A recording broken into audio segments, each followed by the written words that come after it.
दोस्तों यमन के हुतीज ने तो यार वाकई में कमाल कर दिया।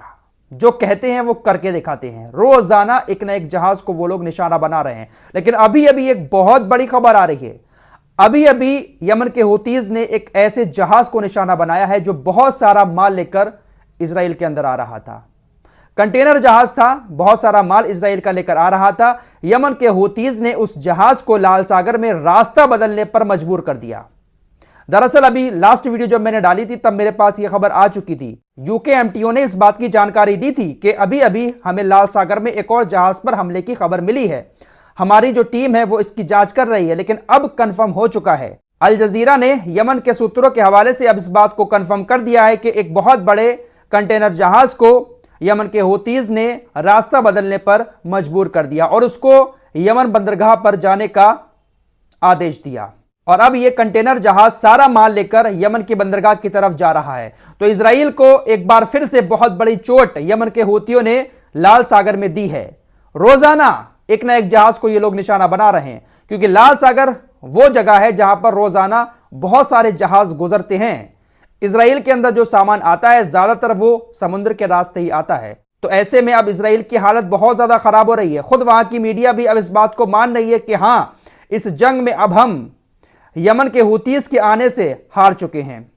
यमन के हुतीज ने जो हमारे जहाजों को निशाना बनाना शुरू किया है, अमेरिका और इजराइल की यह बहुत बड़ी हार है। हिब्रू मीडिया ने लिखा कि लाल सागर में जो कुछ हो रहा है, ईरान की छत्र छाया में, यह हमारी अर्थव्यवस्था को बहुत बड़ा नुकसान पहुंचा रहा है। अब इस बात को मानना पड़ेगा कि इस युद्ध में हमारी और अमेरिका की हार हो चुकी है, क्योंकि जो हुतीज हैं वो लाल सागर पर पूरा नियंत्रण रखते हैं। उनका पूरा कंट्रोल लाल सागर पर है और यह हमारी बहुत बड़ी हार है। दोस्तों, जिस इजराइल ने गाजा के लोगों का खाना पानी बंद किया था, अब उसी इजराइल का खाना पानी यमन के हुतीज ने बंद करना शुरू कर दिया है। हालात कैसे हो गए हैं और कैसे हो सकते हैं, यमन के हुतीज के इन हमलों के बाद ex Israeli navy commander Eliezer मेमोम ने रेडियो 104 को बताया। इन्होंने कहा कि इजराइल इस वक्त लाल सागर में नौसैनिक नाकाबंदी झेल रहा है, जिसकी वजह से शिपिंग यातायात जो है वह पूरी तरह से बंद है। इस नाकाबंदी का असर पूरी इजरायली अर्थव्यवस्था पर पड़ेगा। जो चीजें हम बाहर से मंगाते हैं वो इजराइल के अंदर महंगी हो जाएंगे और उनकी कमी हो जाएगी, क्योंकि बहुत सारी चीजें जो है वो समुद्र के रास्ते ही इजराइल के अंदर पहुंचती हैं। तो सामान आना बंद हो जाएगा, जिस वजह से अर्थव्यवस्था को भी काफी नुकसान उठाना पड़ेगा इजराइल को। साथ ही साथ जो सुदूर पूर्व से आने वाला कच्चा तेल है, उस कच्चे तेल से इजराइल के अंदर बहुत सारी चीजों का उत्पादन होता है। तो अगर कच्चा तेल भी आना बंद हो जाएगा तो इजराइल बहुत बड़े नुकसान में चला जाएगा। यह खुद इजरायली नेवी के एक्स कमांडर ने कहा है। तो खैर, देर से ही सही, फिलिस्तीनियों की मदद के लिए अल्लाह ने यमन को समुद्र में भेज दिया है और बहुत बड़ी चोट दे रहे हैं। यह बहुत बड़ी चोट है। जिस तरह से इजराइल ने गाजा के लोगों का खाना पानी बंद करके उनको चोट दी थी, यह भी बहुत बड़ी चोट है। लेकिन किसी की हिम्मत नहीं हो रही है कि हुतीज से समुद्र में जाकर उलझ सके। अब आइए कुछ नमूनों को मैं इजरायली सेना की ताकत के नमूने दिखाना चाहता हूं। कुछ नमूने हैं जो इजरायली सेना की ताकत पर बहुत ज्यादा कूद रहे हैं सोशल मीडिया पर, कि इजरायली सेना ऐसा कर रही है, हमास के लोगों को निकाल निकाल कर मार रही है, नेता भागे भागे फिर रहे हैं, ये हो रहा है वो हो रहा है। जरा करीब आओ, दिखाता हूं। आपकी स्क्रीन पर यह एक पर्चा है। इस पर्चे में इजरायली सेना ने इनाम घोषित कर दिया है।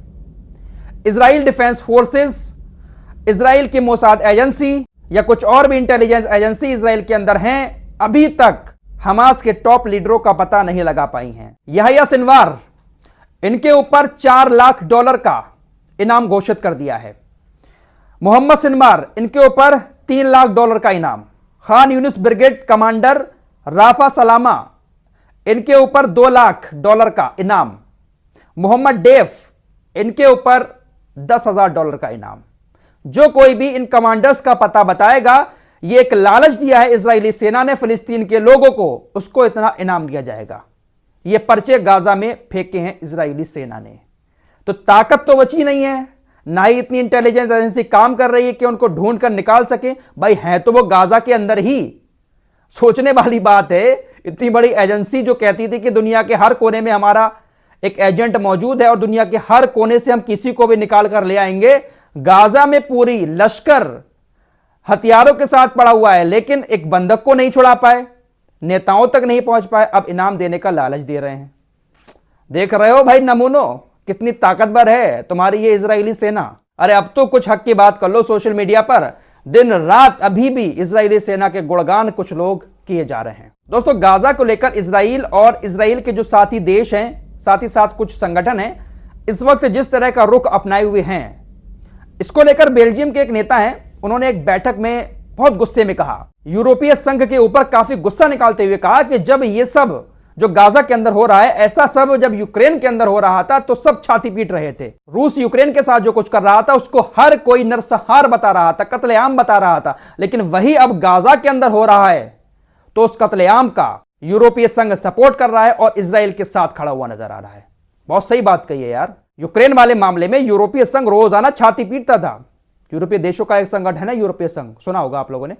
लेकिन गाजा के मामले पर इजराइल के साथ खड़ा है और कह रहा है कि वो तो अपनी आत्मरक्षा में हमले कर रहा है हमास के ऊपर। फिलहाल इस वक्त की एक बड़ी ब्रेकिंग न्यूज थी कि एक बड़ा कंटेनर जहाज इजराइल का हमास की हूथियों ने पकड़ लिया है।